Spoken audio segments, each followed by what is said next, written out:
Hey guys, Brian from JB Custom Woodworking here. Today I want to show you a few more things on my new Harvey HW110S table saw. And the thing we're going to look at right now is the blade guard and the riving knife. So most guys, when they get a table saw, the first thing they do is take the blade guard off and throw it away. It's not really an approved practice, but it is something that a lot of people do. And most times they were doing it because the old blade guards just weren't anywhere near the quality that the new ones are. And this one does have built-in dust collection, which seems to work reasonably well. I still do get a bit of dust on the table, but any little bit helps. So the idea behind this dust collector attachment that goes on the blade guard is that these things here on each side actually move independently. So if you're doing a bevel cut, you still get both of these contacting the surface or the piece that you're cutting, and that sort of improves the dust pickup. Now you'll notice at the front this thing has a nose, and if you put the nose just high enough so that the piece of wood that you're cutting passes underneath it, then you know that you're guaranteed to be able to cut right through the piece of wood.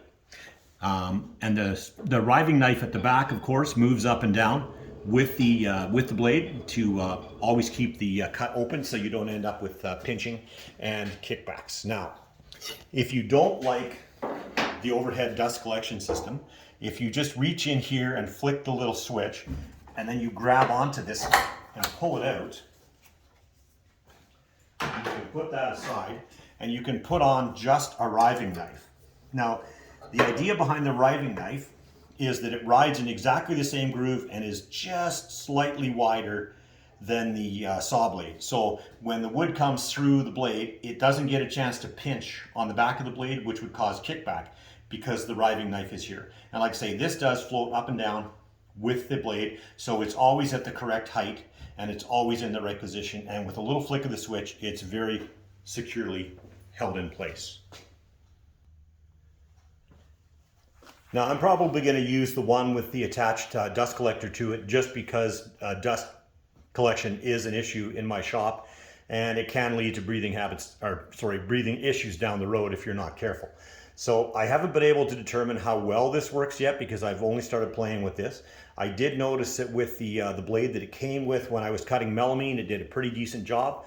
But when I used that same blade, which isn't a ripping blade, and I tried to rip 2-inch thick maple, it really didn't pick up a lot of the dust. Now, part of that is it's really key to match your dust collection system to your saw, but we're going to go over that in a later video.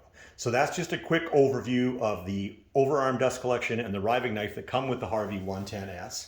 If you liked the video, please subscribe to the channel, hit the like button, and if you have any questions or comments, please put them down below, and I'll do my best to respond in a timely manner. Thanks for watching.